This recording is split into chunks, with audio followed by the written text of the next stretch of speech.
আমি এখানে আসছি। আপনারা কি করেন? আপনারা এখানে আসছেন, আপনারা যাচ্ছেন না।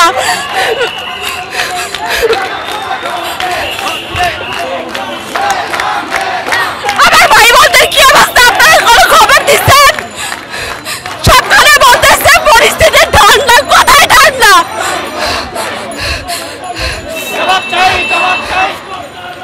আর কিছু কোটা প্রথা পুরোপুরি ভাবে বাতিল চাই আমি। আপনি কি নারী কোটা বাতিল চান? পুরোপুরি ভাবে বাতিল চাই।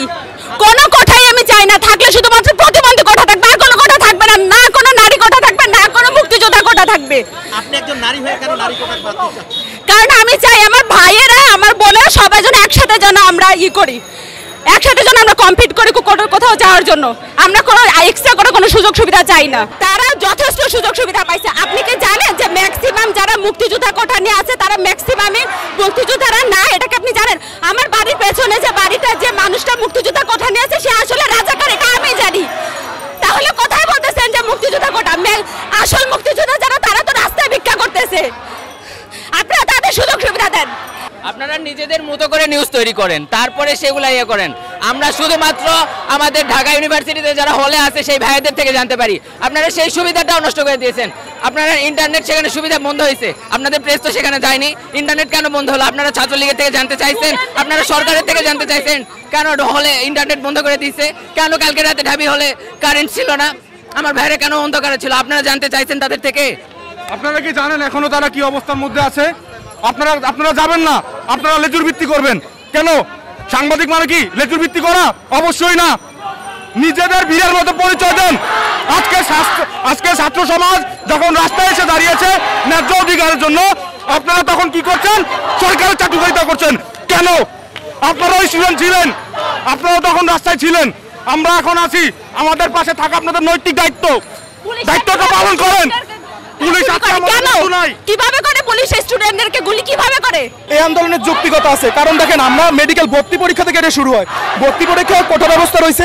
এছাড়া আমরা যখন বিসিএস পরীক্ষা দেবো, এমনকি আমরা যে সময় পোস্ট গ্রাজুয়েশন করি তখনও আমরা এটা শিকার হই।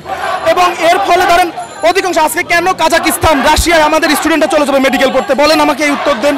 আজকে আমাদের মেধাগুলো বাইরে চলে যাচ্ছে, আমাদের বাংলাদেশ কি মেধা শূন্য হয়ে যাচ্ছে? আলটিমেটলি যে মেধাবী স্টুডেন্টগুলো তারা এখানে থাকতেছে না। তার যে বাস্তব উদাহরণ আমাদের বিশ্ববিদ্যালয়ের প্রফেসরগুলো, দেখেন আজকে তাদের কি অবস্থা। এটা হচ্ছে আমাদের কোটার বিরুদ্ধে আন্দোলন। এটা 50%-এর উপরে যে কোটা দেওয়া হচ্ছে, এটা আমাদের ছাত্রদের, মেধাবী ছাত্রদেরকে ঠকানো হচ্ছে। আমরা এটার বিরুদ্ধে আন্দোলন করতেছি। তাছাড়া আমাদের ভাইদের, বোনদের মারা হয়েছে, বোনদের লাঞ্ছিত করা হচ্ছে, আমরা তার বিরুদ্ধে আন্দোলন করতেছি। আমরা এটার বিচার চাই। আমাদের সাধারণ শিক্ষার্থীর উপর হামলা কেন করা হইলো? আমরা তো শান্তিপূর্ণ সমাবেশ করতেছিলাম, তাহলে আমাদের উপর কেন আন্দোলন করা হয়েছে? আমরা এটার বিচার চাই। মুক্তিযোদ্ধা থাকলেও থাকতে পারে, বাট সেটা একটা সীমিত লেভেল আনতে হবে। সবচেয়ে বড় কথা হচ্ছে মুক্তিযোদ্ধার সন্তান সে ফ্যাসিলিটিটা পেতে পারে, কিন্তু মুক্তিযোদ্ধার আজকে 53 বছর পার হয়ে গেছে, নাতি পুতি এরা কিভাবে সেই কোটাটার সুযোগ নিতে পারে আমরা সেটা বুঝি না। সন্তান পর্যন্ত এই জিনিসটা ঠিক আছে, বাট এরপরে এটা মানা যায় না। মুক্তিযোদ্ধার সন্তান হিসেবে কোটা পেলে সেটা আমরা স্যাক্রিফাইস করবো, ইটস ওকে, বাট নাতি পুতি কিভাবে এটা সুযোগ পায়? আজকে থেকে 54 বছর 53 বছর আগে দেশ স্বাধীন হয়েছে। পৃথিবীর ইতিহাসে কোনো জায়গায় এমন নাই এখন পর্যন্ত এরকম কোটা দেওয়া হচ্ছে। 56% কোটা, তার মধ্যে 30% মুক্তিযোদ্ধা। এটা কিভাবে পসিবল?